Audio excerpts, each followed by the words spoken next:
அஸ்மத்குருப்யோ நமஹ.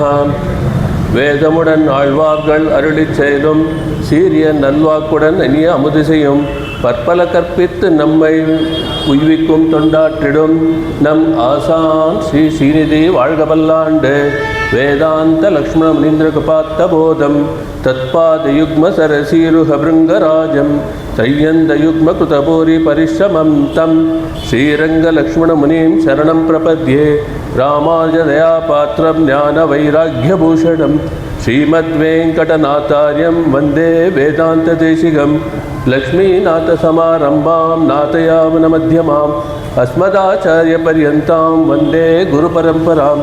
யோ நித்யமच्युतपदाम्बुजयुग्मरुक्म व्यामोतस्तत् इतराणि तृणाय मेने अस्मद्गुरोर्भगवतोऽस्य दैकसिन्धोः रामानुजस्य चरणौ शरणं प्रपद्ये.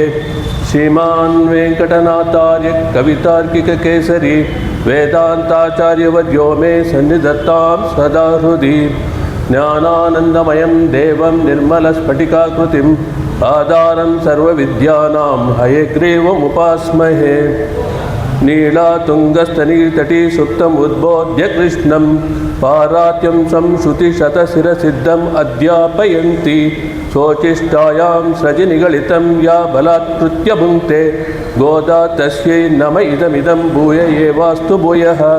अन्नवयल पुதுவை ஆண்டாள் அரங்கற்கு பன்னு திருப்பாவை பல்பதியம் இன்னிசையால் பாடி கொடுத்தாள் நற்பா மாலை பூமாலை சூடி கொடுத்தாளை சொல்லு சூடி கொடுத்த சுடர்கொடியே தொல் பாவை பாடிரள பல்வளையாய் நாடினி வேங்கடவர்க்கு விதி என்ன இம்மாற்றம் நாம் கடவா வண்ணமே நல்கு. ಶ್ರೀಯಪತಿಯಾದ ಪರಮಾತ್ಮ ಸರ್ವೇಶ್ವರ ಲೋಕೋದ್ಧಾರಕ್ಕಾಗಿ ಎಷ್ಟೋ ಅವತಾರಗಳನ್ನು ಮಾಡಿದ್ದಾನೆ.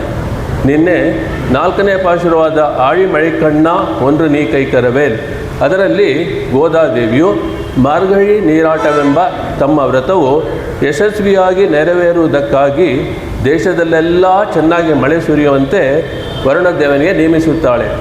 ಇವತ್ತಿನ ಪಾಶುರದಲ್ಲಿ ಭಗವಂತ 5 ನೆಲೆಗಳನ್ನು ಮತ್ತು 5 ವಿಧವಾದ ಆರಾಧನೆಯನ್ನು ಪರಿಶುದ್ಧವಾಗಿ ಬಂದು ಶುದ್ಧ ಹೂಗಳಿಂದ ಅರ್ಚನೆ ಮಾಡಿ ನಮಸ್ಕರಿಸಿ ಬಾಯಿನಿಂದ ಹಾಡಿ ಮನಸ್ಸಿನಿಂದ ಚಿಂತಿಸಿ ಎಲ್ಲವನ್ನೂ ಕೂಡಿ ಮಾಡಬೇಕು ಅಂತ ಹೇಳಿ ಭಗವಂತನನ್ನು ಪ್ರಾರ್ಥಿಸಬೇಕು ಎಂದು ಆಂಡಾಳ್ ತಿಳಿಸಿದ್ದಾಳೆ.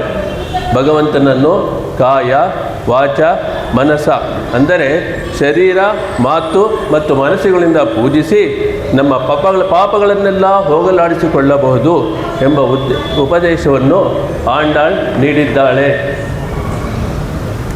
மாயனை மன்ன வடமதுரை மைந்தனை மாயனை மன்ன வடமதுரை மைந்தனை தூய பெருநீர் யமுனை துறைவனை ஆயர் குலத்தின் தோன்றும் அணிவிளக்கை தாயை குடல் விளக்கம் செய்த தாமோதரனை தூயோமாய் வந்து நாம் தூமல தூவி தொழுது தூயோமாய் வந்து நாம் தூமல தூவி தொழுது வாயினால் பாடி மனத்தினால் சிந்திக்க போய பிழையும் புகுதுருவா நின்றனவும் போய பிழையும் புகுதுருவா நின்றனவும் தீயினில் தூசாகும் செப்பேலோரெம்பாவாய் தீயினில் தூசாகும் செப்பேலோரெம்பாவாய். மாயனை மண்ணு ವಡಮದುರೈ ಮೈಂದನೈ ಆಶ್ಚರ್ಯಕರವಾದ ಗುಣತೇಷ್ಟಿತಗಳನ್ನು ಉಳ್ಳವನು ಉತ್ತರ ಮಧುರಾಪುರಿಯಲ್ಲಿ ಮಗುವಾಗಿ ಜನಿಸಿದವನು ತೂಯ ಪೆರುನೀರ್ ಯಮನೈ ತುರೈವನೆ ಪರಿಶುದ್ಧವೂ ಅತ್ಯಧಿಕವೂ ಆದ ನೀರಿನಿಂದ ಕೂಡಿರುವ ಯಮುನಾ ನದಿಯ ತೀರ ಪ್ರಾಶದಲ್ಲಿ ವಾಸಿಸುವವನು ಆಯರ್ ಕುಲತಿನಿಲ್ ತೋನ್றும் ಅಣಿವಿಳಕ್ಕೈ ಗೊಲ್ಲರ್ ಕುಲದಲ್ಲಿ ಬಂದು ನೆಲೆಸಿ ಅದಕ್ಕೆ ಮಂಗಳಕರವಾದ ರತ್ನ ದೀಪದಂತೆ ಇರುವವನು ತಾಯೈ ಕುಡಲ್ ವಿಳಕ್ಕ செய்த ದಾಮೋದರನೇ. ತಾಯಿ ದೇವಕಿದಳ ಎಂತಹ ಭಾಗ್ಯ ಮಾಡಿರಬೇಕು. ಭಗವಂತ ಕೃಷ್ಣ ಅವಳನ್ನೇ ಆಯ್ಕೆ ಮಾಡಿ ಜಗಕ್ಕೆ ಅವತರಿಸಿದ. ಒರುತಿ ಮಗನಾಯ್ ಪಿರಂದು ಓರಿರವಿಲ್ ಒರುತಿ ಮಗನಾಯ್ ಒಳಿತ್ತು ಒಳರ ಅಂತ ಆಂಡಾಳಿದ್ದಾಳೆ. ಹೇಗೆ ದೇವಕಿಯ ಗರ್ಭದಲ್ಲಿ ಜನಿಸಿ ಯಶೋದೆಯ ಬಳಿ ಅವನು ಬೆಳೆದನು. ದಾಮೋದರನ ಬಳಿಗೆ ಅಂದರೆ ತಾನಾಗಿ ತಾಯಿ ಯಶೋದೆಯಿಂದ ಹಗ್ಗದಲ್ಲಿ ಕಟ್ಟಿಸಿಕೊಂಡು ಅವಳಿಗೆ ಅತ್ಯಂತ ಸುಲಭನಾಗಿರುವ ಕೃಷ್ಣನ ಬಳಿಗೆ ತೂಯೋಮಾಯ್ ಒಂದು நாம் ತೂಮಲರ್ ತೂವಿ ತೊಳೆದೆ, ನಾವು ಪರಿಶುದ್ಧರಾಗಿ ಬಂದು ಶುದ್ಧವಾದ ಪುಷ್ಪಗಳನ್ನು ಅವನಿಗೆ ಸಮರ್ಪಿಸಿ ವಾಯಿನಾಲ್ ಪಾಡಿ ಮನತ್ತಿನಾಲ್ ಸಿಂಧಿಕ್ಕ, ಬಾಯಿಂದ ಅವನ ಕಲ್ಯಾಣ ಗುಣಗಳನ್ನು ಹಾಡಿ ಮನಸ್ಸಿನಿಂದ ಅವನನ್ನೇ ಚಿಂತಿಸುತ್ತಿದ್ದರೆ ಪೋಯ ಪಿಳೆಯು ಪೂದುರುವಾನ್ ಇಂದ್ರನವಂ, ಹಿಂದೆ ನಾವು ಮಾಡಿರುವ ಪಾಪಗಳು, ಈ ಜನ್ಮದಲ್ಲಿ ಇದುವರೆಗೆ ಮಾಡಿರುವ ಪಾಪಗಳು ಮತ್ತು ಇನ್ನು ಮುಂದೆ ಅರಿಯದೇ ಮಾಡಿರುವ ಪಾಪಗಳು ಎಲ್ಲವೂ ತೀನಿಲ್ ತೂಸಾಗುಂ ಶೆಪ್, ಬೆಂಕಿಯಲ್ಲಿ ಬಿದ್ದ ಹತ್ತಿಯಂತೆ ಸುಟ್ಟು ಭಸ್ಮವಾಗಿ ನಾಶವಾಗುವುದು. ಆದ್ದರಿಂದ ಭಗವಂತನ ದಿವ್ಯ ನಾಮಗಳನ್ನು ಹೇಳಿರಿ ಅಂತ ಇಲ್ಲಿ ಆಂಡಾಳ್ ಹೇಳ್ತಾ ಇದೆ. ಭಗವಂತ ಅವತಾರಗಳನ್ನು ಆ ಕಾಲದಲ್ಲಿ ಇದ್ದವರಿಗೆ ಮಾತ್ರ ಅನುಭವಿಸಲು ಸಾಧ್ಯ ಆಯಿತು. ಅದು ಭಗವಂತನಿಗೆ ತೃಪ್ತಿಯಾಗದೆ ಎಲ್ಲರ ಮನಸ್ಸಲ್ಲೂ ಭಗವಂತ ಬಂದು ವಾಸ ಮಾಡ್ತಾನೆ. ಅದುವೇ ಅಂತರ್ಯಾಮಿ. ನಿನ್ನೆಯ ಆಳಿಮಳೆ ಕಣ್ಣ ಒಂದು ನೀಕೈ ಕರವೇಲ್ ಆ ಪಾಸುರದಲ್ಲಿ ಅಂತರ್ಯಾಮಿ ತತ್ವವನ್ನು ನೋಡಿದ್ದೇವೆ. ಅಂಥ ಮಾಯನಾದ ವಾಸುದೇವ ಕೃಷ್ಣ ಈ ಕಲಿಯುಗದಲ್ಲಿ ಅರ್ಚಾರೂಪದಲ್ಲಿ ನಮ್ಮ ಶ್ರೀನಿವಾಸನಾಗಿ, ರಾಮಕೃಷ್ಣರಾಗಿ, ರಂಗನಾಥನಾಗಿ ಎಷ್ಟೋ ದೇವಸ್ಥಾನಗಳಲ್ಲಿ ನಮ್ಮ ಮನೆಗಳಲ್ಲಿ ವಿಗ್ರಹ ರೂಪವಾಗಿ ಅರ್ಚಾರೂಪಿಯಾಗಿ ವಾಸ ಮಾಡ್ತಾ ಇದ್ದಾನೆ. ಅದನ್ನು ಈ ಪಾಸುರದಲ್ಲಿ ಮಾಯನೆ ಮಣ್ಣು ವಡಮದುರೆ ಮೈಂದನೈ ಅಂತ ಹೇಳಿ ಆಂಡಾಳ್ ತಿಳಿಸಿದ್ದಾಳೆ. ನಾವು ಪರಮಾತ್ಮನನ್ನು ಹೋಗಿ ಸೇರುವ ದಾರಿಯಲ್ಲಿ ನಮ್ಮ ಪಾಪಗಳು ಅಡಚಣೆಯಾಗಿ ಬರುತ್ತೆ, ಎಷ್ಟೋ ಅಡ್ಡಿಯಾಗಿ ಬರುತ್ತೆ ನಮಗೆ. ಇವೆಲ್ಲ ಶಮನವಾಗಬೇಕೆಂದರೆ ಭಗವಂತನ ಕೃಪೆ ನಮಗೆ ಬೇಕು. ಆ ಭಗವಂತನ ನೆನಪು ನಮಗೆ ಕೊಡೋಕ್ಕೋಸ್ಕರನೇ ನಮ್ಮ ಕಣ್ಣ ಎದುರಿಗೆ ಅವನು ಅರ್ಚಾರೂಪಿಯಾಗಿ ತೋರಿಸಿಕೊಳ್ಳುತ್ತಾನೆ. ಎಷ್ಟೋ ದಿವ್ಯ ಕ್ಷೇತ್ರಗಳಲ್ಲಿ ಅಯೋಧ್ಯ, ಮಥುರಾ, ಕಾಂಚಿ, ಮಾಯಾ, ಅವಂತಿ ಹಲವಾರು ಬೇರೆ ಸ್ಥಳಗಳಲ್ಲಿ ದೇವಸ್ಥಾನದಲ್ಲಿದ್ದಾರೆ. ಮಥುರಾ ಅಂತ ಹೇಳುವ ದಿವ್ಯ ಕ್ಷೇತ್ರದಲ್ಲಿ ಸದಾ ಸರ್ವಕಾಲ ಭಗವಂತ ಇರ್ತಾನೆ. ಈ ದಿವ್ಯ ಕ್ಷೇತ್ರಗಳಲ್ಲಿ ಹೇಗೆ ಸದಾ ಸರ್ವಕಾಲ ವಾಸಿಸುತ್ತಾನೋ ಅದೇ ಥರ ನಮ್ಮ ಶರೀರವನ್ನು ಒಂದು ಕ್ಷೇತ್ರವಾಗಿ ಮಾಡಿಕೊಂಡು ಆ ಕ್ಷೇತ್ರದಲ್ಲಿ ಕ್ಷೇತ್ರಜ್ಞನಾಗಿ ಪರಮಾತ್ಮ ಇದ್ದಾನೆ ಅಂತ ನೆನಪನ್ನು ಕೊಡೋಕೆ ಪರಮಾತ್ಮ ದೇವಸ್ಥಾನಗಳಲ್ಲಿ ವಾಸ ಮಾಡ್ತಾನೆ. ಅದೊಂದೇ ಅಲ್ಲದೆ ಆ ಭಗವಂತ ಪರ ಮತ್ತು ಸೌಲಭ್ಯ ಎರಡು ಗುಣಗಳನ್ನು ನಮಗೆ ಕೊಟ್ಟಿದ್ದಾನೆ. ಭಗವಂತ ನಮ್ಮಲ್ಲಿರೋ ಎರಡು ಗುಣಗಳನ್ನು ಅವನ ಲೀಲೆಗಳಲ್ಲಿ ತೋರಿಸ್ತಾನೆ. ನಮ್ಮಲ್ಲಿ ಅಸಾಧ್ಯವಾಗಿರುವಂಥ ಶಕ್ತಿ ಇರಲಿ, ಜ್ಞಾನವಾಗಿರಲಿ, ಬಲವಾಗಿರಲಿ, ವೀರ್ಯವಾಗಿರಲಿ, ಎಲ್ಲ ಶಕ್ತಿಯನ್ನು ನಮ್ಮ ಒಳಗಡೆ ಅವನ ಉಪಸ್ಥಿತಿಯಿಂದ ನಮಗೆ ಕೊಡ್ತಾನೆ. ಅದು ಪರತ್ವ. ಎರಡನೇದಾಗಿ ಸೌಲಭ್ಯ. 4 ಜನರೊಂದಿಗೆ ಹೊಂದಿಕೊಂಡಿರುವುದು ಸೌಲಭ್ಯ. ಭಗವಂತ ಪರತ್ವ ಮತ್ತು ಸೌಲಭ್ಯವನ್ನು ಎರಡೂಗಳನ್ನು ಒಂದೇ ಸರಿ ತೋರಿಸ್ತಾನೆ. ಅದೇ ಭಗವಂತ ಅಂತ ಹೇಳೋದು. ಅದಕ್ಕೆ ಅವನು ಮಾಯನ್. ಮಾಯನ್ನು ಆಳಿಮಳೆ ಕಣ್ಣ ಪಾಸುರದಲ್ಲಿ ಪರ್ಜನ್ಯ ದೇವನು ಮಳೆಯನ್ನು ಸುರಿಸ್ತಾನೆ. ಹಾಗಾದ್ಮೇಲೆ ಇನ್ನು ಮುಂದೆ ನಮಗೇನಿರೋದು? ಕೃಷ್ಣಾನುಭವ ಅಂತ ಹೇಳಿ ಕೃಷ್ಣನ ಬಾಗಿಲಲ್ಲಿ ಹೋಗ್ಬಿಟ್ಟು ಅಲ್ಲಿ ಕೃಷ್ಣನ ಜೊತೆ ಚೆನ್ನಾಗಿ ಮಾತನಾಡಿ ನಮಗೆ ಬೇಕಾದ ಒಂದು ಸ್ವರೂಪವಾದ ಆ ಒಂದು ಕೈಂಕರ್ಯವನ್ನು ಪ್ರಾರ್ಥಿಸಬೇಕು. ಅದಂತಾನೇ ಮಾಡಬೇಕು. ಅದನ್ನು ಮಾಡುವುದು ಬದಲು ನಮಗೆ ಒಂದು ವಿಚಾರವನ್ನು ಮಾಡಿ ತೋರಿಸಿದ್ದಾಳೆ ಆಂಡಾಳ್. ಗೋಕುಲದಲ್ಲಿ ಆ ಗೋಪಿಯರಲ್ಲಿ ಒಬ್ಬಳಿಗೆ ಒಂದು ವಿಚಾರ ಬಂದಂತೆ. ಆಂಡಾಳ್ ಇದೆಲ್ಲ ಸರಿ, ಏನಿದ್ರು ಸರಿ, ಮಳೆ ಬಂದೇ ಬರುತ್ತೆ, ಆಲ್ರೆಡಿ ಪರ್ಜನ್ಯ ದೇವರು ಓಕೆ ಹೇಳಿ ಮಾಡಾಯಿತು. ಆದರೆ ಕೃಷ್ಣಾನುಭವ ನಮಗೆ ಸಿಗುತ್ತಾ? ಅದು ಹೆಂಗೆ ಹೇಳ್ತೀಯ ಗ್ಯಾರಂಟಿಯಾಗಿ? ನಾವೆಷ್ಟು ಪಾಪಿಗಳು ನಾವು, ನಮಗೆ ಅದು ಸಿಗೋದಿಲ್ಲ. ನಮಗೆ ಕೃಷ್ಣ ಅನುಭವ ಸಿಗುತ್ತೆ ಅಂತ ಹೆಂಗೆ ಹೇಳ್ತೀಯಾ ಅಂತ ಒಬ್ಬಳುತ್ತೆ. ಇನ್ನೊಬ್ಳು ಬಂದಂತೆ ಸಿಗುತ್ತೆ ಅಂತೇಳಿ ಹೆಂಗೆ ಅಂತ ಕೇಳುತ್ತೆ. ಕೃಷ್ಣ ನಮ್ಮ ಜೊತೆಯಲ್ಲೇ ಬೆಳೆದಿದ್ದಾನೆ, ಎಷ್ಟೆಲ್ಲ ನಮ್ಮ ಹತ್ರ ಮಾತಾಡಿದ್ದಾನೆ, ಆಶ್ಚರ್ಯವಾಗಿ ಮಾತಾಡಿದ್ದಾನೆ. ಇಷ್ಟೆಲ್ಲ ಇರುವಾಗ ಖಂಡಿತ ನಮಗೆ ಕೃಷ್ಣ ಅನುಭವ ಸಿಗಂತೆ ಇನ್ನೊಬ್ಳು ಹೇಳಿದಂತೆ. ಇಷ್ಟೆಲ್ಲ ಹೇಳಿದ ಕೂಡಲೇ 3ನೇ ಒಬ್ಬಳು ಬಂದಂತೆ. ರಾಮಾಯಣದಲ್ಲಿ ನೋಡಿ ಏನು ಆಶ್ಚರ್ಯ ನೋಡಿ. ಸಾಕ್ಷಾತ್ ಧರ್ಮಸ್ವರೂಪಿಯಾದ ಭಗವಂತ ದಶರಥನ ಹೊಟ್ಟೆಯಲ್ಲಿ ಬಂದು ಹುಟ್ಟಿದ, ರಾಮನಾಗಿ ಬೆಳೆದು ಬಂದ, ರಾಮನಿಗೆ ಯುವರಾಜ ಪಟ್ಟಾಭಿಷೇಕ ಮಾಡಬೇಕು ಅಂತ ನೋಡಿದ ಕಾಲದಲ್ಲಿ ಜನರೆಲ್ಲ ಕೂಡಿಸಿ ನಿಮ್ಮೆಲ್ಲರಿಗೂ ಸಮ್ಮತವಿದೆಯೇ ಅಂತ ಕೇಳಿದ್ರಂತೆ. ಆವಾಗ ಶ್ರೀರಾಮನನ್ನು ನಾವು ಯುವರಾಗಿ ಮಾಡಿ ನೋಡಬೇಕು ಅಂತ ಎಷ್ಟೋ ಕಾಲದಿಂದ ಕಾಯ್ತಾ ಇದ್ದೀವಿ, ತಕ್ಷಣವೇ ಕೂಡಲೇ ಅವನನ್ನು ಯುವರಾಜನಾಗಿ ಮಾಡಿ ಅಂತ ಅವರೆಲ್ಲ ಹೇಳಿದ್ರಂತೆ. ಪ್ರಜೆಗಳು ಪಟ್ಟಾಭಿಷೇಕ ಆಗಬೇಕು ಅಂತ ದಶರಥದಲ್ಲಿ ಪ್ರಾರ್ಥಿಸಿದರು, ತಮ್ಮ ಇಚ್ಛೆಯನ್ನು ಹೇಳಿದರು. ಹೇಳಿದಾಗ ನಡೀತಾ ಅದು ನಡೀಲಿಲ್ವಲ್ಲ. ಇದಕ್ಕೆ ಸ್ವಾಮಿ ದೇಶಿಕನ್ ತಮ್ಮ ಪಾದುಕಾ ಸಹಸ್ರ ಶ್ಲೋಕದಲ್ಲಿ ಹೇಳ್ತಾರೆ, ರಾಮೇ ರಾಜ್ಯಂ ಪಿತುಃ ಅಭಿಮತಂ ಸಮ್ಮತಂ ಚ ಪ್ರಜಾನಾಂ. ರಾಮನಿಗೆ ರಾಜ್ಯ ಅಂತ ದಶರಥ ರಾಜನು ಹೇಳ್ದ. ದಶರಥನಿಗೆ ಭಾಳ ಸಂತೋಷ, ರಾಮನಿಗೆ ಯುವರಾಜ ಪಟ್ಟಾಭಿಷೇಕ ಆಗ್ತಾ ಇದ್ದಲ್ಲ ಅಂತ. ಈ ಅಭಿಪ್ರಾಯದಿದ್ದಾಗ ಒಂದು ಒಳ್ಳೆ ದಿನವನ್ನು ಹುಡುಕಬೇಕು ಅಂತ ಗುರುಗಳಾದ ವಸಿಷ್ಠಾಚಾರ್ಯರು ಡೇಟ್ ಫಿಕ್ಸ್ ಮಾಡಿಬಿಟ್ರು. ಆ ದಿವಸದಲ್ಲಿ ನಾವು ಖಂಡಿತ ರಾಮನಿಗೆ ಯುವರಾಜ ಪಟ್ಟಾಭಿಷೇಕ ಮಾಡಬೇಕು ಅಂತ ಹೇಳಿಬಿಟ್ರು. ಅವ್ರು ಯಾರು? ದೊಡ್ಡ ಜ್ಞಾನಿಗಳು. ಅದ್ರ ಜೊತೆಗೆ ಪ್ರಜೆಗಳ ಸಮ್ಮತವೂ ಇತ್ತು. ರಾಮನ ಪಟ್ಟಾಭಿಷೇಕ ಇಷ್ಟೆಲ್ಲ ಇದ್ದರು. ನಡೀಲಿಲ್ವಲ್ಲ. ಎಂಥ ಆಶ್ಚರ್ಯ! ರಾಮ ವಿಗ್ರಹವಾನ್ ಧರ್ಮ ಅಂಥವನಿಗೆ ಇವಾಗ ಪಟ್ಟಾಭಿಷೇಕ ಅದೇ ನಡೀಲಿಲ್ವೇ? ಮಾತಾ ಕೈಕೇಯಿ ಮಧ್ಯೆ ಬಂದ್ಲು, ಮತ್ತು ಭರತನಿಗೆ ನೀವು ಪಟ್ಟಾಭಿಷೇಕ ಮಾಡಬೇಕು ಅಂತ ಹೇಳಿದ್ಲು, ರಾಮನ 14 ವರ್ಷ ಕಾಡಿಗೆ ಕಳಿಸ್ಬೇಕು ಅಂತ ಹೇಳಿದ್ಲು. ಇವೆಲ್ಲ ಇರುವಾಗ ಸತ್ಯವಾದಿ, ನಾನು ಸತ್ಯವನ್ನೇ ಹೇಳ್ತೀನಿ ಅಂತ ದಶರಥ ಏನು ಮಾಡ್ದ? ಸತ್ಯವಚನ ಕಾಪಾಡಲು ನಾನು ಇವಾಗ ಒಂದೇ ಕೈಕೇಯಿ ನಿನ್ನ ವರ ಓಕೆ ಅಂತ ಹೇಳ್ತೀನಿ ಅಂತ ಹೇಳ್ಬಿಟ್ನಂತೆ. ಒಂದು, ರಾಮ ಕಾಡಿಗೆ ಹೋಗಲಿ, ಇನ್ನೊಂದು ಭರತ ರಾಜ್ಯ ಪರಿಪಾಲನೆ ಮಾಡಲಿ ಅಂತ ಹೇಳಿದ ದಶರಥ ಆ ಕಾಲದಲ್ಲಿ. ಮಾತಾ ಬಬ್ರೆ ತದಹಿ ಭರತೆ ಸತ್ಯವಾದಿ ದದೌಚ ಚಿಂತಾತೀತ ಸಮಜನಿತದ ಪಾದುಕಭ್ಯ ಅಭಿಷೇಕ ದುರ್ವಿಜ್ಞಾನ ಸ್ವಹೃದಯ ಮಹೋ ದೈವ ಮಾತ್ರ ಪ್ರಮಾಣಂ. ಇದು ಅದ್ಭುತವಾದ ಶ್ಲೋಕ. ಯಾರಾದರೂ ಯೋಚನೆ ಮಾಡಿದ್ರಾ? ಯಾರೂ ಯೋಚನೆ ಮಾಡಿಲ್ಲ. ಪಾದುಕೆಗೆ ಅಭಿಷೇಕ ಆಗುತ್ತೆ ಅಂತ. ರಾಮನ ದಿವ್ಯ ಸಿಂಹಾಸನದಲ್ಲಿ ಅಂದು ರಾಮನ ಪಾದುಕೆ ಇರ್ತಲ್ಲ ಅಂತ ಯಾರೂ ಯೋಚನೆ ಮಾಡಲಿಲ್ಲಲ್ಲ. ಎಲ್ಲಿರು ಏನು ಅಂದ್ಕೊಂಡ್ರು? ಓಕೆ, ರಾಮ ರಾಜ್ಯ ಪರಿಪಾಲನೆ ಮಾಡ್ತಾನೆ, ಯುವರಾಜನಾಗಿರ್ತಾನೆ, ಎಲ್ರಿಗೂ ಈ ಅಭಿಪ್ರಾಯ ಇತ್ತು. ಸರಿ, ಅದಾಗಲಿಲ್ಲ. ಅಟ್ಲೀಸ್ಟ್ ಭರತನಾದರೂ ರಾಜ್ಯಪಾಲನೆ ಮಾಡೋಣ ಅದನ್ನ ಅಂದ್ಕೊಂಡ್ರಲ್ಲ, ಅದೂ ಆಗಲಿಲ್ವಲ್ಲ. ಕೊನೆಗೇನಾಯಿತು? ಕೊನೆಯಲ್ಲಿ ಪಾದುಕೆಗಳ ಅಭಿಷೇಕ. ಪಾದುಕೆಗಳು ರಾಜ್ಯ ಸಿಂಹಾಸನದಲ್ಲಿ ಕುಳಿತಿವೆ.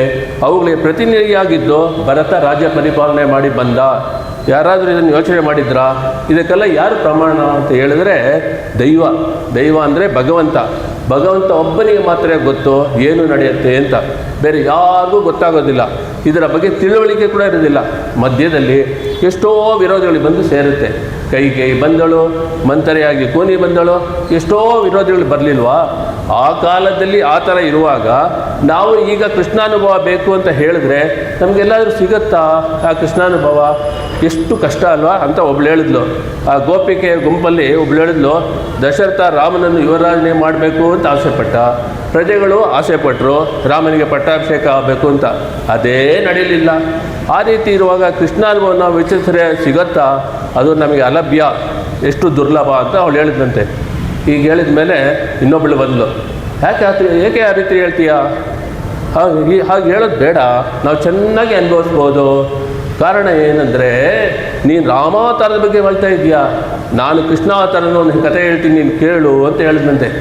ಆ ಕಾಲದಲ್ಲಿ ಒಂದು ದಿನ ಕೃಷ್ಣ ಮಲ್ಕೊಂಡಿರ್ತಾನೆ.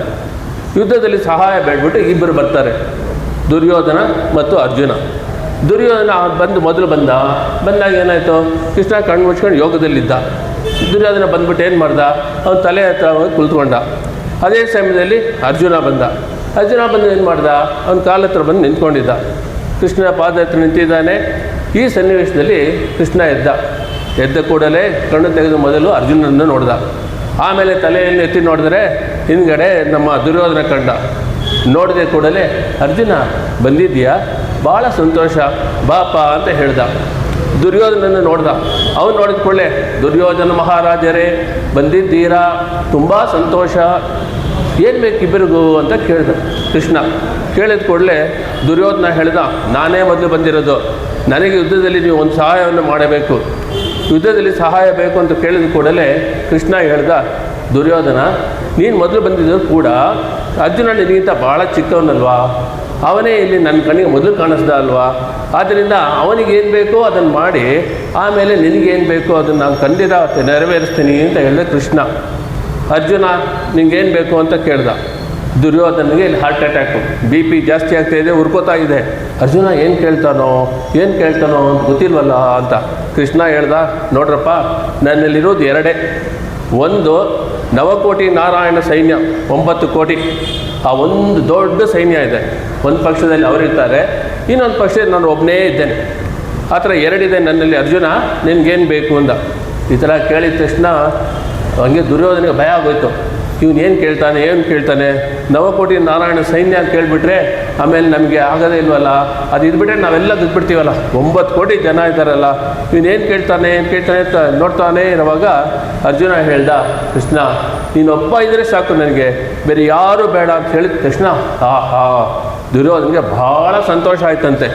ಭಾಳ ಸಂತೋಷ ಆಗ್ಬಿಟ್ಟು ಅವನು ಹೇಳ್ದ, ಈ ಥರ ನನಗೆ ನವಕೋಟಿ ನಾರಾಯಣ ಸೈನ್ಯಕ್ಕೆ ಕೊಟ್ಬಿಡಿ ಅಂತ ಹೇಳ್ಬಿಟ್ಟು ಓಕೆ ಅಂತ ಹೇಳ್ಬಿಟ್ಟ. ಇದನ್ನು ವಾಪಸ್ಸು ಭೀಷ್ಮಾಚಾರ್ಯ ಹತ್ರ ಹೋಗಿ ಹೇಳ್ತಾನೆ, ಈ ಥರ ಯುದ್ಧಕ್ಕೆ ಯಾವುದೋ ಸಹಾಯ ಕೇಳ್ಬಾ ಅಂತ ಅವ್ರು ಕೇಳಿಸಿದ್ದೆ ಅವರೇನೆ ಭೀಷ್ಮಾಚಾರ್ಯರು. ಅವ್ರ ಹತ್ರ ಹೋಗಿ ಹೇಳ್ತಾನೆ, ಏನಪ್ಪ ಮಾಡಿದೆ ದುರ್ಯೋಧನ, ಈ ರೀತಿ ಮಾಡಿದಲ್ಲ ಅಂತ ಕೇಳಿದ್ರಂತೆ. ಎಷ್ಟು ಮುಟ್ಟಾಳ ನೀನು, ಕೃಷ್ಣ ಒಬ್ಬ ಇದ್ದರೆ ಸಾಕು, ಒಂದು ಕಡೆ ಕೃಷ್ಣ ಇದ್ದರೆ ಸಾಕು, ಯುದ್ಧ ಮುಗಿಸ್ಬಿಡ್ತಾನೆ, ಅವನನ್ನು ಬಿಟ್ಟು ಬಂದಿದ್ದೆಲ್ಲ ನೀನು ಅಂತ ಕೇಳಿದಂತೆ. ಈ ಥರ ಕೆಲಸ ಮಾಡೋದು ಸರಿನೇ, ಈ ಥರ ಮಾಡಿಬಿಟ್ಟೆ, ಹೇಗಾದರೂ ಇನ್ನೊಂದು ಐಡಿಯಾ ಕೊಡ್ತಾನೆ. ಕೃಷ್ಣ ಹತ್ರ ಹೇಳಿ ನಾನೇ ಮೊದಲು ಕೇಳು ಅಂತ ಹೇಳ್ಬಾರ್ದಾ, ನಿನಗೆ ನಾನು ಬೇಕು ಅಂತ ಹೇಳ್ಬಾರ್ದು ಆಯ್ತಲ್ಲ, ನನಗೆ ನೀನೇ ಬೇಕು ಬೇರೆ ಯಾರು ಬೇಡ ಅಂತ ಕೇಳಿಲ್ವಲ್ಲ, ಏನು ಮಾಡೋದು ಅಂತೇಳಿ ಇವರಿಬ್ಬರು ಯೋಚನೆ ಮಾಡ್ತಾ ಇರುವಾಗ ನಮಗೆ ಅಪಚಯ ಗ್ಯಾರಂಟಿ ಆಗುತ್ತೆ, ಇದಕ್ಕೆ ಏನೋ ಒಂದು ಎಕ್ಸ್ಟ್ರಾ ಸಪ್ಲಿಮೆಂಟ್ರಿ ಇನ್ನೊಂದು ಏನಾದ್ರು ಕೇಳಬೇಕು ಅಂತ ಯೋಚನೆ ಮಾಡಿಬಿಟ್ಟು ತಿರ್ಗಿ ಹೇಳ್ತಾನೆ ದುರ್ಯೋಧನ, ನೀನು ಅರ್ಜುನ ಒಂದು ಕೆಲಸ ಮಾಡು, ತಿರ್ಗಿ ನೀನು ಕೃಷ್ಣನ ಹತ್ರ ಹೋಗ್ಬಿಟ್ಟು ಒಂದು ಕೇಳು, ನಾನು ಯುದ್ಧದಲ್ಲಿ ಆಯುಧ ಯಾವುದನ್ನು ತೆಗೆಯುವುದಿಲ್ಲ, ನಿರಾಯುಧ ಪ್ರಾಣಿಯಾಗಿ ನಿಂತು ಯುದ್ಧದಲ್ಲಿ ಇರ್ತೇನೆ ಅಂತ ಕೇಳಿ ಬಾ ಹೋಗಿ ಅಂತ ಹೇಳ್ತಾರಂತೆ. ಈ ವರವನ್ನು ಕೃಷ್ಣನಲ್ಲಿ ಕೇಳಿ ಬಾ ಅಂದ ತಕ್ಷಣ ದುರ್ಯೋಧನ ತಿರ್ಗಾ ಬಂದ ಕೃಷ್ಣ ಹತ್ರ. ಅವನು ಹತ್ರ ಬರ್ತಾನೆ, ಬಂದುಬಿಟ್ಟು ಕೃಷ್ಣ ಹತ್ರ ಬಂದು ಕೇಳಿಬಿಡ್ತಾನೆ, ಕೃಷ್ಣ ನನಗೆ ಇನ್ನೊಂದು ವಿಜ್ಞಾಪನೆ ಇದೆ. ಏನದು ಕೇಳು, ನಾನು ಕೊಡ್ತೀನಿ ಅಂತ ಕೃಷ್ಣನೇ, ನೀನು ಆ ಮಹಾಭಾರತ ಯುದ್ಧದಲ್ಲಿ ಆಯುಧವನ್ನೇ ತೆಗೆಯಬಾರದು, ನಿರಾಯುಧ ಪಾಣಿಯಾಗಿ ನಿಲ್ಲಬೇಕು ಅಂತ ಕೇಳಿದ ಕೂಡಲೇ ಕೃಷ್ಣನು ಶಪಥ ಮಾಡಿದ, ಖಂಡಿತ ನಾನು ಆ ರೀತಿಯೇ ಇರುತ್ತೇನೆ ಅಂತ, ನನಗೆ ಆಯುಧವೇ ಬೇಡ, ಯುದ್ಧ ಭೂಮಿಯಲ್ಲಿ ನಾನು ಆಯುಧ ತೆಗೆದುಕೊಂಡು ಬರುತ್ತಿಲ್ಲ, ನಾನು ಕೇವಲ ಸಾರಥಿಯಾಗಿ ಇರುತ್ತೇನೆ ಅರ್ಜುನನಿಗೆ ಅಂತ ಹೇಳಿದಂತ, ರಥವನ್ನು ಓಡಿಸ್ತೀನಿ ಅಷ್ಟೇ ಅಂತ ಹೇಳಿದಂತ. ಅದು ಹೇಳಿದ ತಕ್ಷಣ ದುರ್ಯೋಧನ ಭೀಷ್ಮಾಚಾರ್ಯರಿಗೆ ವಾಪಸ್ ಹೋಗಿ ಹೇಳ್ದ. ಭೀಷ್ಮಾಚಾರ್ಯ ಹೇಳಿದ್ರು, ಅವನು ಆಯುಧ ತೆಗೆಯೋದಿಲ್ಲ ಅಂತ ಹೇಳಿದ್ನ, ಆ ಥರ ಶಪಥ ಮಾಡಿದಾನ, ನಾನು ಶಪಥ ಮಾಡ್ತೀನಿ ನೋಡ್ಕೋ, ಈಗ ಅವನು ಆಯುಧ ತೆಗೆಯುವಂತೆ ಶಪಥ ನಾನು ಮಾಡ್ತೀನಿ ಅಂತ ಭೀಷ್ಮಾಚಾರ್ಯ ಹೇಳಿದಂತೆ. ಯುದ್ಧ ಭೂಮಿಯಲ್ಲಿ ಖಂಡಿತ ಅವನು ಆಯುಧವನ್ನು ಪ್ರಯೋಗ ಮಾಡಬೇಕು, ಆ ಥರ ಮಾಡ್ತೀನಿ ಅಂತ ಭೀಷ್ಮರು ಶಪಥ ಮಾಡಿದರು. ಧರ್ಮಕ್ಷೇತ್ರ ಕುರುಕ್ಷೇತ್ರದಲ್ಲಿ ಯುದ್ಧ ಪ್ರಾರಂಭ ಆಯಿತು.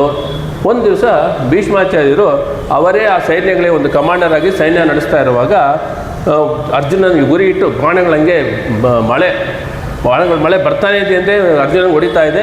ಅವ್ರು ಟೈಮ್ ಸಿಗ್ತಾ ಇಲ್ಲ, ತೆಗೆದು ಒಂದು ಬಾಣ ಹಿಡಿದು ಹೊಡೆಯೋಕೆ ಕೂಡ ಸಿಗ್ತಾ ಇಲ್ಲ. ಆ ಥರ ಬಾಣ ಹೊಡೆದ ತಕ್ಷಣ ಯಾಕೆ ಭಗವಂತನಿಗೆ ಏನಾದ್ರು ಕಷ್ಟ ಆದರೆ ದೇವರಿಗೆ ಅಷ್ಟೊಂದು ಕಷ್ಟ ಆಗ್ಬಿಡುತ್ತೆ. ಸಡನ್ನಾಗಿ ಕೃಷ್ಣ ಕೋಪ ಬಂದುಬಿಡ್ತು. ಬೇರೆ ಏನಾದರೂ ಕೋಪ ಬರೋಲ್ಲ, ನಮ್ಮ ಯಾರು ಭಕ್ತರಿಗೆ ಏನಾದರೆ ಭಗವಂತನಿಗೆ ಕೋಪ ಬರುತ್ತೆ.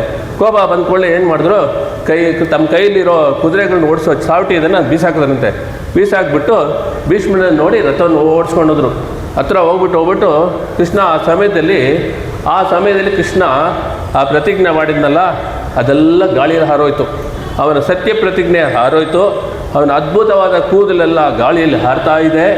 ಇವೆಲ್ಲ ಹಾರಿ ಹೋಗುವಾಗ ಅಂಥ ಗಾಳಿಯಲ್ಲಿ ಅವನ ಸತ್ಯ ಪ್ರತಿಜ್ಞೆ ಕೂಡ ಹಾರೋಯ್ತು. ನಾನು ಆಯುಧವನ್ನು ತೆಗೆಯುವುದಿಲ್ಲ ಯುದ್ಧ ಭೂಮಿಯಲ್ಲಿ ಅಂತ ಮಾಡಿದ್ನಲ್ಲ ಸತ್ಯ ಪ್ರತಿಜ್ಞೆ, ಅದು ಹಾರೋಯ್ತು ಆ ಗಾಳಿಯಲ್ಲಿ ಅಂತ ಹೇಳ್ತಾರೆ. ಓಡಿ ಬರ್ತಾನೆ ಕೃಷ್ಣ ಭೀಷ್ಮರ ಹತ್ರ. ಕೃಷ್ಣನ ನೋಡಿದ ಕೂಡಲೇ ಭೀಷ್ಮರು, ಆಹಾ ಏನು ಅದ್ಭುತ, ಏನು ಸುಂದರ ಇದು, ನನಗಾಗಿ ಅವನ ಸತ್ಯ ಪ್ರತಿಜ್ಞೆಯನ್ನು ಗಾಳಿಯಲ್ಲಿ ತೊಡೆದಿದ್ದಾನಲ್ಲ, ಕೃಷ್ಣ ಬರ್ತಾ ಇದ್ದಾನಲ್ಲ ನನ್ನನ್ನು ನೋಡಿ ಅಂತ ತಮ್ಮ ಆಯುಧಗಳನ್ನೆಲ್ಲ ಕೆಳಗೆ ಬೀಸಾದರು ಭೀಷ್ಮಾಚಾರ್ಯರು. ಆ ರಥದಿಂದ ಕೆಳಗೆ ಇಳಿದ್ಬಿಟ್ಟು ಬಂದು ಕೃಷ್ಣನ ಕಾಲಲ್ಲಿ ಬಿದ್ದುಬಿಟ್ಟು, ಬಾ ಕೃಷ್ಣ ಬಾ, ಬಂದು ನನ್ನನ್ನು ಕೊಂದುಬಿಡು. ಈ ಒಂದು ಅದ್ಭುತವಾದ ದೃಶ್ಯ ಇದೆಯಲ್ಲ, ಇದಕ್ಕೋಸ್ಕರ ನಾನು ಎಷ್ಟೋ ದಿವಸ ಕಾಯ್ತಾ ಇದ್ದೀನಿ. ನಿನ್ನ ಕೈಯಲ್ಲಿರೋ ಚಕ್ರ ಆಶ್ಚರ್ಯವಾದ ಮುಖ ತಾವರೆ ಅಂತ ಇರೋದು, ಕಣ್ಣುಗಳು ತಾವರೆ ಅಂತ ಇರೋದು, ಬಾರೋ ತಾಮರೆ ಕಣ್ಣ ಬಾರೋ, ನನ್ನನ್ನು ಕೊಂದುಬಿಡಿ ಇವಾಗಲೇ ಬಾ ಅಂತ ಭೀಷ್ಮರು ಕೃಷ್ಣನಿಗೆ ಹೇಳಿದ್ರು. ಬೇಗ ಬಾ, ಆ ಚಕ್ರಾಯುಧದಿಂದ ನನ್ನನ್ನು ಮುಗಿಸು, ಈ ಕ್ಷಣಕ್ಕಾಗಿ ನಾನು ಕಾಯ್ತಾ ಇದ್ದೇನೆ. ಎಷ್ಟು ಕಾಲ ನಿನ್ನನ್ನು ಈ ರೀತಿ ನೋಡಬೇಕು ಅಂತ, ನನ್ನ ಮಾತನ್ನು ಕಾಪಾಡಬೇಕು ಅಂತ ನಿನ್ನ ಮಾತನ್ನು ಕೂಡ ಗಾಳಿಗೆ ಹಾಸಿದೆಯಲ್ಲ, ಏನು ಆಶ್ಚರ್ಯ ಇದು, ಏನು ಆಶ್ಚರ್ಯ. ನಾನು ನಿನ್ನನ್ನೇ ಆಶ್ರಿತನು, ಭೀಷ್ಮರಿಗೆ ಕೃಷ್ಣನ ಮೇಲೆ ಬಹಳ ಭಕ್ತಿ ಇತ್ತು. ನನಗಾಗಿ ನೀನು ಆ ವಚನಗಳನ್ನು ಗಾಳಿಯಲ್ಲಿ ಬಿಟ್ಟಿದ್ದೀಯಲ್ಲ, ಈ ಥರ ನನ್ನನ್ನು ನೋಡಿ ಬರ್ತಾ ಇದೆಯಲ್ಲ, ಬಾರೋ ನನ್ನನ್ನು ಮುಗಿಸು ಅಂತ ಹೇಳಿದರು. ಆ ಕಾಲದಲ್ಲಿ ಅವರು ಭೀಷ್ಮ ಸ್ತುತಿ ಅಂತ ಒಂದು ರಚನೆ ಮಾಡಿದರು. ಈ ರೀತಿ ಇದರಲ್ಲಿ ಏನು ಜಿಸ್ಟು ಅಂದರೆ, ಈ ರೀತಿ ಭಗವಂತ ತಾನು ಮಾಡಿದ ಪ್ರತಿಜ್ಞೆಯನ್ನು ಗಾಳಿಯಲ್ಲಿ ಹಾರಿಸಿ ಆಶ್ರಿತರು ಅವನನ್ನೇ ಎಲ್ಲ ಅಂತಿರುವ ಒಂದು ಆಶ್ರಿತರ ಪ್ರತಿಜ್ಞೆಯನ್ನು ನೆರವೇರಿಸಬೇಕೆಂದು ಆ ಒಂದೇ ಕಾರಣದಿಂದ ತನ್ನ ಗಾಳಿಯಲ್ಲಿ ಹಾರಿಸಿ ಬರುವವನೇ ಕೃಷ್ಣ ಅಂತ ಅವ್ರಿಗೆ ಹೇಳಿದ್ರಂತೆ. ಆ ರೀತಿ ಇರೋದ್ರಿಂದ ನಾವೇನು ಮಾಡಬೇಕು ಅಂದರೆ ಸ್ವಲ್ಪ ಸಂಕಲ್ಪ ಮಾಡಿಕೊಂಡ್ರೆ ಸಾಕು, ಖಂಡಿತ ಕೃಷ್ಣ ಅನುಭವ ನಮಗೆ ಸಿಗುತ್ತೆ ಅಂತೇಳಿ ಅವಳು ಕೌಂಟರ್ ಪ್ರೂಫ್ ಕೊಟ್ಟು ಇದು ಒಂದು ಕೃಷ್ಣಾವತಾರ ಅಂತ ಹೇಳಿದ್ನಂತೆ. ಇದರಿಂದ ಅವರಿಗೊಂದು ಧೈರ್ಯ ಬಂತು ಈ ಸ್ಟೋರಿಯಿಂದ. ತೂಯ ಪೆರುನೀರ್ ಯಮನೈ ತುರೈವನೈ, ಭಕ್ತರಿಗಾಗಿ ಮಥುರೆಯಿಂದ ನಂದಗೋಕುಲಕ್ಕೆ ಬಂದು ನೆಲೆಸಿದ ಕೃಷ್ಣ, ಶಿಶುವಾದ ಕೃಷ್ಣ ಪರಮಾತ್ಮನನ್ನು ತಲೆ ಮೇಲೆತ್ಕೊಂಡು ಬಂದ ವಸುದೇವನಿಗೆ ದಾರಿ ಬಿಟ್ಟು ಹಿರಿಮೆ ಪಡೆದ ಯಮುನಾ ನದಿ ತೀರ ವಾಸಿಯಾಗಿ ಪರಮಾತ್ಮನಲ್ಲಿ ಭಕ್ತನಾದ ಗೋಪಿಯರಿಗೆ ಆಟ ಆಡಿ ಆನಂದಪಟ್ಟಿದ್ದಾನೆ. ಇದು ಶ್ರೀಕೃಷ್ಣ ಪರಮಾತ್ಮ ಭಕ್ತ ಪರಾಧೀನತೆಯನ್ನು ವ್ಯಕ್ತಪಡಿಸಿದೆ. ಕೃಷ್ಣನ ಪಾದಸ್ಪರ್ಶದಿಂದ ಯಮುನಾ ನದಿಯು ಅತ್ಯಂತ ಶುದ್ಧ ಮತ್ತು ಪವಿತ್ರವಾಯಿತು. ಇಲ್ಲಿ ಏನು ಹೇಳ್ತಾರೆ ಅಂದರೆ, ಗಂಗಾ ನದಿ ಹೇಳ್ತಾರೆ ಗಂಗೆನೇ ಪವಿತ್ರ ಅಂತ ಹೇಳ್ತಾ ಇದ್ರು.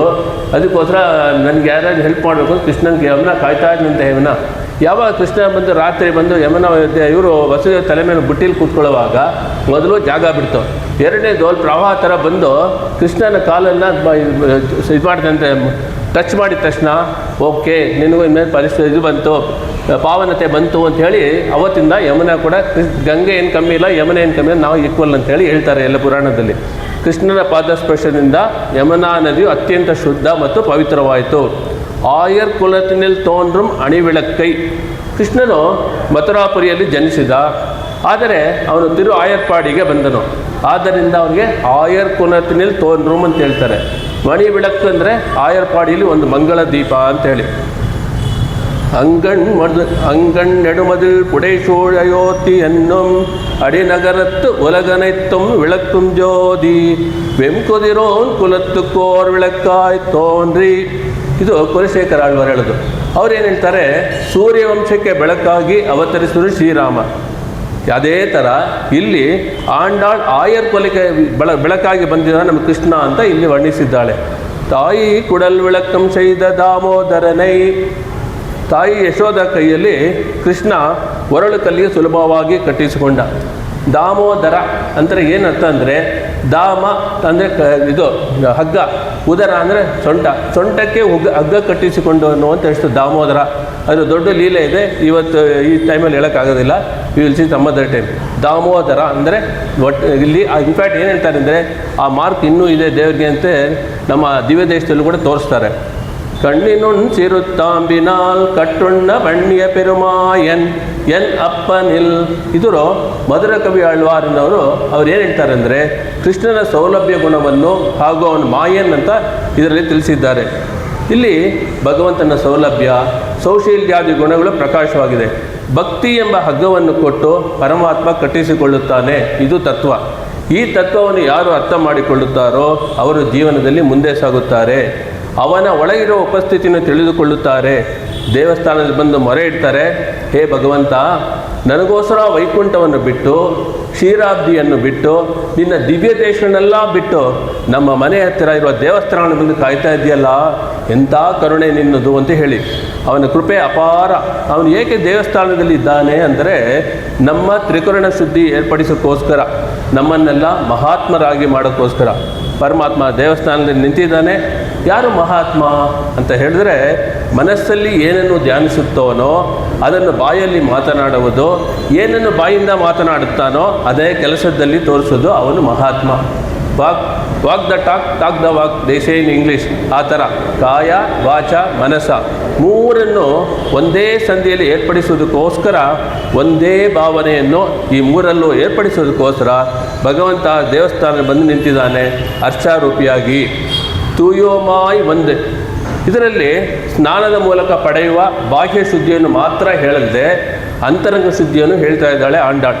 ಪರಮಾತ್ಮ ವಿಷಯ ಜ್ಞಾನವೇ ಭಗತ್ ಶೇಷತ್ವೇ ಅಂದರೆ, ಭಗವಂತ ಸ್ವಾಮಿ ನಾನು ದಾಸ ಎಂಬ ಜ್ಞಾನ ಅನುಸಂಧಾನವೇ ಜೀವಾತ್ಮನಿಗೆ ನಿಜವಾದ ಪರಿಶುದ್ಧತೆ. ದೇಹೇಂದ್ರಿಯ, ಮನಸ್ಸು, ಪ್ರಾಣ, ಬುದ್ಧಿ ಎಲ್ಲವೂ ಪರಮಾತ್ಮನಿಗೆ ಶೇಷವಾಗಿವೆ.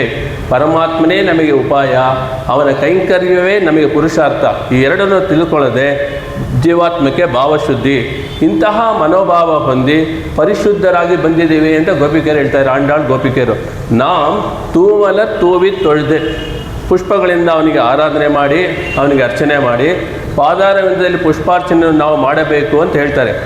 ಬಹಿರ್ಮಠದ ಪುಷ್ಪಗಳು ಮಾತ್ರ ಅಲ್ಲ ಅಂತ. ಇವೆಲ್ಲ ನಮ್ಗೆ ಗೊತ್ತಿರೋದು ಫ್ಲವರ್ಸ್, ಎಷ್ಟೋ ವೆರೈಟಿ ಆಫ್ ಫ್ಲವರ್ ದಿನ ದೇವರಿಗೆ ಅರ್ಪಿಸ್ತಾರೆ, ಅದು ಮಾತ್ರ ಇಲ್ಲ ಅಂತೇಳಿ ನಮ್ಮ ಅಂತರಂಗದಲ್ಲಿರುವ 8 ದಳ ಪುಷ್ಪಗಳಿದೆ. ಅದನ್ನು ನಾವು ಬೆಳೆಸ್ಕೊಳ್ತಾ ಇರಬೇಕು. ಆ 8 ದಳ ಪುಷ್ಪಗಳು ಯಾವುದು ಅಂತ ಹೇಳಿದ್ರೆ, ಮೊದಲನೇದು ಅಹಿಂಸಾ ಅನ್ನೋದು. ಅಹಿಂಸಾ ಅಂದರೆ ಜೀವನದಲ್ಲಿ ಅಹಿಂಸಾ ಅಂತ ಗುಣವನ್ನು ನಾವು ಬೆಳೆಸ್ಕೊಂಡ್ರೆ ಅದನ್ನು ಪುಷ್ಪ ರೀತಿ ಭಗವಂತ ಸ್ವೀಕರಿಸ್ತಾನೆ. ಇಂದ್ರಿಯ ನಿಗ್ರಹ, ನಮ್ಮ ಕಣ್ಣು, ಮೂಗು, ಕಿವಿ ಮತ್ತು ಇತರೆ ಇಂದ್ರಿಯಗಳು ಭಗವಂತನ ಸೇವೆಯಲ್ಲಿಯೇ ಇರಬೇಕು. ಇಂದ್ರಿಯ ನಿಗ್ರಹ 2ನೇ ಪುಷ್ಪ. ಸರ್ವಭೂತ ದಯಾ ಪುಷ್ಪಂ, ಎಲ್ಲ ಜೀವರಾಶಿಗಳ ಮೇಲೂ ದಯೆಯನ್ನು ತೋರಿಸುವುದು 3ನೇ ಪುಷ್ಪ ದಯಾ. ಕ್ಷಮೆ 4ನೇ ಪುಷ್ಪ. ತಪ್ಪುಗಳನ್ನು ಎಷ್ಟೋ ಜನ ಮಾಡ್ತಾರೆ, ಅದರ ಕ್ಷಮೆಯನ್ನು ತೋರಿಸುವುದು. ಟು ಫರ್ಗಿವ್ ಇಸ್ ಡಿವೈನ್ ಅಂತ ಹೇಳ್ತಾರಲ್ಲ, ಅದು ಕ್ಷಮೆ. ಶಾಂತಿ 5ನೇ ಪುಷ್ಪ. ಮನಸ್ಸನ್ನು ಸೌಖ್ಯವಾಗಿ ಶಾಂತಿಯಾಗಿ ಇಟ್ಟುಕೊಳ್ಳುವುದು 5ನೇ ಪುಷ್ಪ. 6ನೇ ಪುಷ್ಪ ತವ.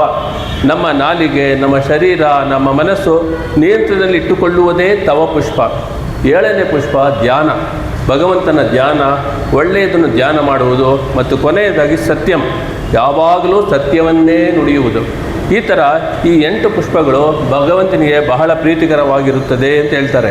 ತೂಮಲರ್ ಅಂತ ಹೇಳಿದರೆ ಶುದ್ಧವಾಗಿರುವಂಥ ಪುಷ್ಪಗಳು. ಇಂತಹ ಶುದ್ಧವಾಗಿರೋ ಪುಷ್ಪಗಳನ್ನು ಭಗವಂತನಿಗೆ ನಾವು ಸಮರ್ಪಣೆ ಮಾಡಿ, ತೊಳೆದು ಅಂದರೆ ಕೈಯಲ್ಲಿ ನಮಸ್ಕಾರ ಮಾಡಿ, ವಾಯಿನಾಲ್ ಪಾಡಿ, ನಮ್ಮ ಬಾಯಿಂದ ಅವನ ನಾಮಗಳನ್ನು ಜಪಿಸಿ, ನಮ್ಮ ನಾಲಿಗೆಗೆ ಪ್ರಯೋಜನವಾಗಿ ನುಡಿದು, ಭಗವಂತ ನಮಗೆ ಬಾಯಿ ಕೊಟ್ಟಿರೋದೇ ನಾಮಗಳನ್ನು ಹಾಡೋಕ್ಕೆ ಅಂತ ಹೇಳ್ತಾರೆ ಇಲ್ಲಿ.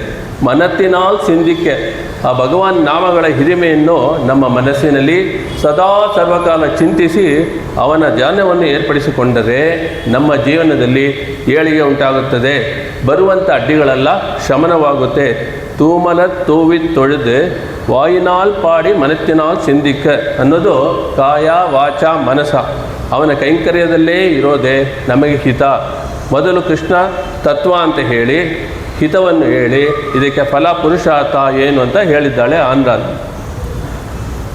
ನಾಸ್ತ ಧನ್ಮೇನ ವಸುನಿಚಯೇ ನೈವ ಕಾಮೋಪಭೋಗೆ ಯದ್ಯದ್ಭವ್ಯಂ ಭವತ ಭಗವನ್ ಪೂರ್ವಕರ್ಮಾನುರೂಪಂ ಏತತ್ಪಾರ್ತ್ಯಂ ಮಮ ಬಹುಮತಂ ಜನ್ಮ ಜನ್ಮಾಂತರೇಪಿ ತ್ವತ್ಪಾದಾಂಬರೋಹ ಯುಗಗತ ನಿಶ್ಚಲ ಭಕ್ತಿರಸ್ತು. ಭಗವಂತನೇ, ನನ್ನ ಹಿಂದಿನ ಜನ್ಮಗಳ ಕರ್ಮಗಳ ಪ್ರಕಾರ ಏನಾಗಬೇಕದೋ ಆಗಲಿ, ಆದರೆ ನನ್ನ ಈ ಪ್ರಾರ್ಥನೆ ಮುಖ್ಯ. ಪ್ರತಿ ಜನ್ಮದಲ್ಲೂ ಜನ್ಮ ಜನ್ಮಾಂತರಗಳಲ್ಲೂ ನಿಮ್ಮ ಪಾದ ಕಮಲಗಳಲ್ಲಿ ಅಚಲವಾದ ಭಕ್ತಿಯೂ ಇರಲಿ. ದೇವರ ಹತ್ರ ಬೇಡ್ಕೊಳ್ತಾ ಇದ್ದಾರೆ, ಅಚಲವಾದ ಭಕ್ತಿ ನನಗೆ ಕೊಡು ಅಂತೇಳಿ ಕುಲಶೇಖರ ಆಳ್ವಾರು ಮುಕುಂದ ಮಾಲೆಯಲ್ಲಿ ಕೃಷ್ಣನ ಹತ್ರ ಹೋಗಿ ತಮಗೆ ದೃಢವಾದ ಭಕ್ತಿ ಬರಬೇಕು ಅಂತ ಬೇಡ್ಕೊಳ್ತಾ ಇದ್ದಾರೆ. ಪೋಯ ಪಿಳೆಯುಂ ಪುಗುದರು ಹೂವಾನ್. ಈಗ 3 ಧರ್ಮದ ಕರ್ಮಗಳು ನಮ್ಮಲ್ಲಿರುತ್ತೆ. 3 ಟೈಪ್ಸ್. ಒಂದು ಸಂಚಿತ ಕರ್ಮ ಅಂತ ಹೇಳಿ, ಈ ಶರೀರವನ್ನು ತೊಗೊಳಕ್ಕೆ ಮೊದಲು ನಾವು ಪೂರ್ವ ಜನ್ಮಗಳಲ್ಲಿ ಎಷ್ಟೋ ಕೆಲಸಗಳನ್ನು ಮಾಡಿದ್ವಲ್ಲ, ಅವೆಲ್ಲ ಕರ್ಮ ರೀತಿಯಾಗಿ ಇರುತ್ತೆ. ಒಂದು ಟನ್ ಬ್ಯಾಗ್ ಇರುತ್ತೆ ಅಂತ ತಿಳ್ಕೊಳ್ಳಿ. ಅದನ್ನು ಈ ಜನ್ಮದಲ್ಲಿ ಸ್ವಲ್ಪ ತೊಗೊಂಡು ನಾವು ಈ ಜನ್ಮ ತೊಗೊಂಡಿದ್ದೀವಿ. ಆ ಜನ್ಮದಲ್ಲಿ ಎಷ್ಟೋ ಒಳ್ಳೇದು ಮಾಡಿದ್ದಕ್ಕೆ ನಮಗೆ ಇವತ್ತು ಈ ಥರ ಮನುಷ್ಯರ ಜನ್ಮ ಬಂದಿರೋದು ಫಸ್ಟ್ ಪಾಯಿಂಟು. ಆ ತೊಗೊಂಡು ಬಂದಾಗ ಈಗ ಎಷ್ಟು ತೊಗೊಂಡು ಬಂದಿದ್ವೋ ಅದಕ್ಕೆ ಪ್ರಾರಬ್ಧ ಕರ್ಮ ಅಂತೇಳಿ. ಸಂಚಿತ ಕರ್ಮ ಫುಲ್ ಬ್ಯಾಗು, ಅದು ಸ್ವಲ್ಪ ಎತ್ಕೊಂಡು ಬಂದಿದ್ದು ಇವತ್ತು ಅನುಭವಿಸ್ತಾ ಇರೋದು ಅದು ಪ್ರಾರಬ್ಧ ಕರ್ಮ. ಈ ಜನ್ಮದಲ್ಲಿ ಮಾಡುವಂಥ ಕ್ರಿಯೆಗಳೆಲ್ಲ ತಿರ್ಗಾ ಅವೆಲ್ಲ ಕರ್ಮವಾಗಿ ಮುಂದೆ ಫಲ ಕೊಡೋಕತ್ತೆ. ಅದಕ್ಕೆ ಆಗಾಮಿ ಕರ್ಮ ಅಂತ ಹೇಳ್ತೀವಿ. ಯಾವತ್ತು ನಾವು ಭಗವಂತನಿಗೆ ಅವನನ್ನು ಅರಿತುಕೊಂಡು ಶರಣಾಗತಿ ಮಾಡುತ್ತೇವೋ ಆ ದಿನವೇ ನನ್ನಾಳ್. ಇದನ್ನು ನಾವು ಮೊದಲನೇ ಪಾಶುರದಲ್ಲಿ ಆಂಡಾಳು ನನ್ನಾಳು ಬಂದಾಗ ಹೇಳಿದ್ದೀವಿ ನಾವು. ಅದನ್ನು ತಿಳ್ಕೊಂಡು ಅದನ್ನೇ ತಿರ್ಗಾ ಹೇಳ್ತಿದ್ರೆ, ಯಾವತ್ತು ನಾನು ದೇವರ ಹತ್ರ ನಾನು ಒಳಗಡೆ ಇದ್ದಾನೆ, ಅಂತರ್ಯಾಮಿಗೆ ಇದ್ದಾನೆ ಅಂತ ಯಾವತ್ತು ತಿಳ್ಕೊಳ್ತೀವೋ ದಟ್ ಈಸ್ ನನ್ನಾಳ್ ಅಂತ. ಭಗವಂತನನ್ನು ನಾವು ಶರಣಾಗತಿ ಮಾಡಿದರೆ, ಜೀವನದಲ್ಲಿ ನಮ್ಮ ಮನಸ್ಸನ್ನು ಎಲ್ಲರ ಒಳಿತಕ್ಕೆ ಕೇಂದ್ರೀಕೃತ ಮಾಡಿದರೆ, ಸಂಚಿತವನ್ನು ಆಗಾಮಿಯನ್ನು ತೆಗೆದುಬಿಟ್ಟು ಪ್ರಾರಬ್ಧವನ್ನು ಮಾತ್ರ ಪರಮಾತ್ಮ ಇಟ್ಟು ಈ ಜೀವನದಲ್ಲಿ ಎಷ್ಟು ಪಡ್ಕೊಂಡು ಬಂದಿದ್ದೀವೋ ಅಷ್ಟು ಮಾತ್ರ ಅನುಭವಿಸಿ ಆದಾದ ಮೇಲೆ ನನ್ನ ಬಳಿ ಬಂದು ಬಿಡಿ ಅಂತ ಪರಮಾತ್ಮ ಹೇಳ್ತಾನೆ. ಇದನ್ನೇ ಕುಲಶೇಖರ ಆಳ್ವಾರ್ செடியாய் எவல்வினைகள் தீர்க்கும் திருமாலே நெடியானே வேங்கடவா நின் கோயிலின் வாசல் அடியாரும் வானவரும் அரும்பயனும் கிடந்தியெங்கும் படியாய் கிடந்து உன் பவಳವಾய் ಕಾಣ್ಬೇನೆ. ಈ ಪಾಸುರದಲ್ಲಿ ನಮ್ಮ ಬಲಿಷ್ಠ ಪಾಪಗಳನ್ನು ತೀರಿಸುವವನು ತಿರುವೆಂಗಡಮುಡಿಯಾನ್ ಅಂತೇಳಿ ಕುಲಶೇಖರ ಆಳ್ವಾರ್ ಇಲ್ಲಿ ಹೇಳ್ತಾ ಇದ್ದಾರೆ. ತೀನಾಲ್ ತೂಸಾಗಂ ಸೆಪ್ಪೇಲೋರೆಂಬಾವ. ಈ ಪಾಪಗಳೆಲ್ಲ ಏನಾಗತ್ತೆ ಅಂತ ಕೇಳಿದ್ರೆ ಇದು ಆನ್ಸರು. ತೀನಾಲ್ ತೂಸಾಗಂ ಸೆಪ್ಪೇಲೋರೆಂಬಾವಾಯ್. ಒಂದು ಬೆಂಕಿ ಥರ ದೊಡ್ಡ ಹತ್ತಿ ಇದೆ, ಒಂದು ಬೆಂಕಿಯಲ್ಲಿ ಇಟ್ಟರೆ ಹತ್ತಿ ಏನಾಗುತ್ತೆ, ಕಂಪ್ಲೀಟ್ ಭಸ್ಮ ಆಗ್ಬಿಡುತ್ತೆ. ನಮ್ಮ ಪಾಪಗಳೆಲ್ಲ ಒಂದು ಇದಕ್ಕೆ ಹತ್ತಿಗೆ ಒಂದು ಬೆಂಕಿ ಇಟ್ಟರೆ ಹೆಂಗೆ ಭಸ್ಮ ಆಗುತ್ತೋ ಆ ಥರ ನಮ್ಮ ಪಾಪಗಳೆಲ್ಲ ಶಮನ ಆಗಿಬಿಡುತ್ತೆ, ಪರಿಪೂರ್ಣವಾಗಿ ಸುಟ್ಟೋಗಿ ಎಷ್ಟು ಪ್ರಾರಬ್ಧ ಇರುತ್ತೆ ಈ ಜನ್ಮದ ಕೊನೆಯಲ್ಲಿ ಭಗವಂತ ಕೈ ಹಿಡಿದು ನಮಗೆ ಅನುಗ್ರಹ ಮಾಡ್ತಾನೆ ಅಂತ ಹೇಳುವಂಥ ಅತ್ಯುತ್ತಮವಾದ ಶ್ಲೋಕ ಇದು. ವರಾಹಸ್ವಾಮಿ ಭೂಮಿ ತಾಯಿಗೆ ಹೇಳಿದಂಥ ತತ್ವಗಳನ್ನು ಮೊದಲನೇ ನೋಡಿದ್ವಿ ಅವತಾರಿಕೆಯಲ್ಲಿ. ವರಾಹಸ್ವಾಮಿ ಭೂಮಿ ತಾಯಿಗೆ ಹೇಳಿರುವಂಥ ತತ್ವಗಳನ್ನು ಭೂಮಿ ತಾಯಿ ಆಂಡಾಳಾಗಿ ಬಂದು ಈ ಶ್ಲೋಕದಲ್ಲಿ ನಮಗೆ ತಿಳಿಸಿಕೊಟ್ಟಿದ್ದಾಳೆ. ಈಗ ನಾವು ಭಗವಂತನ ನೆಲೆಗಳನ್ನು 5 ಪಾಶುರಲ್ಲಿ ಹೇಳಿದೆ ಅಂತ ಹೇಳಿದ್ದೇವೆ. ಈ ಪಾಶುರದಲ್ಲಿ ಅರ್ಚೆ ಮೂರ್ತಿಯಾಗಿ ವಿಗ್ರಹ ರೂಪದಲ್ಲಿ ದೇವಸ್ಥಾನಗಳಿರುವ ನೆಲೆಯನ್ನು ಮಾಯನೆ ಮಣ್ಣು ವಡಮದನೆ ಮೈಂದನೆ ಎಂದು ತಿಳಿಸಿದ್ದಾಳೆ. ಈಗ ಈ ಪಾಶುರದಲ್ಲಿ ನವವಿಧ ಭಕ್ತಿ ಬಗ್ಗೆ ಏನೋ ಉಲ್ಲೇಖ ಇದೆಯಾ ಅಂತ ನೋಡಿದ್ರೆ ಸ್ಮರಣೆ, ಶ್ರವಣಂ ಕೀರ್ತನಂ ಸ್ಮರಣಂ ಅಂತೇಳಿ 3ನೇದು. ಶ್ರವಣ ಮಾಡಿದ್ದನ್ನು ಕೀರ್ತನೆ ಮಾಡಬೇಕು, ಶ್ರವಣ ಹಾಗೂ ಕೀರ್ತನೆ ಮಾಡಿದ್ದನ್ನು ಪುನಃ ಪುನಃ ಸ್ಮರಣೆ ಮಾಡುತ್ತಲೇ ಇರಬೇಕು. ಸ್ಮರಣೆ ಎನ್ನುವ ಅಗ್ನಿ ಮನಸ್ಸಿನಲ್ಲಿನ ಕಲ್ಮಶಗಳನ್ನು ಸುಟ್ಟು ಹಾಕುವ ದೊಡ್ಡ ಸಾಧನೆಯ ಅಂಗ. ಸತತ ಹರಿಯ ಸ್ಮರಣೆ ಮಾಡುತ್ತಲೇ ಇರಬೇಕು. ಪ್ರತಿಯೊಂದು ಜಡಚೇತನ ಪದಾರ್ಥಗಳಲ್ಲಿ ಪರಮಾತ್ಮನ ವಿಭೂತಿ ರೂಪಗಳ ಚಿಂತನೆ, ಪ್ರತಿಯೊಂದು ವಸ್ತುವಿಗೆ ಅದರ ಗುಣ ಪರಮಾತ್ಮನಿಂದಲೇ ಅನ್ನುವ ಚಿಂತನೆ ಇತ್ಯಾದಿಗಳು ಸಹ ಸ್ಮರಣೆ ಅಂಗಗಳೇ ಆಗಿವೆ. ಈಗ ದಾಸರ ಕೃತಿ ಏನಾಗಿದೆ ಅಂತ, ಹರಿಸ್ಮರಣೆ ಮಾಡೋ ನಿರಂತರ ಪರಗತಿಗೆ ಇದು ನಿರ್ಧಾರ ಅನ್ನೋ ಕೃತಿಯಲ್ಲಿ ಪರಗತಿಗೆ ಅರ್ಥಾತ್ ಮೋಕ್ಷಕ್ಕೆ ಸಾಧನವೆಂದರೆ ಸದಾ ಮಾಡುವ ಹರಿಯ ಸ್ಮರಣೆ ಅಂತ ಪುರಂದರದಾಸರು ಹೇಳಿದ್ದಾರೆ. ಹರಿಸ್ಮರಣೆ ಮಾಡೋ ನಿರಂತರ, ಹರಿಸ್ಮರಣೆ ಮಾಡೋ ನಿರಂತರ, ಪರಗತಿಗೆ ಇದು ನಿರ್ಧಾರ, ಪರಗತಿಗೆ ಇದು ನಿರ್ಧಾರ. ಹರಿಸ್ಮರಣೆ ಮಾಡೋ ನಿರಂತರ. ದುರಿತ ಗಜಕ್ಕೆ ಕಂಠೀರವನೆನಿಸಿದ, ದುರಿತ ಗಜಕ್ಕೆ ಕಂಠೀರವನೆನಿಸಿದ,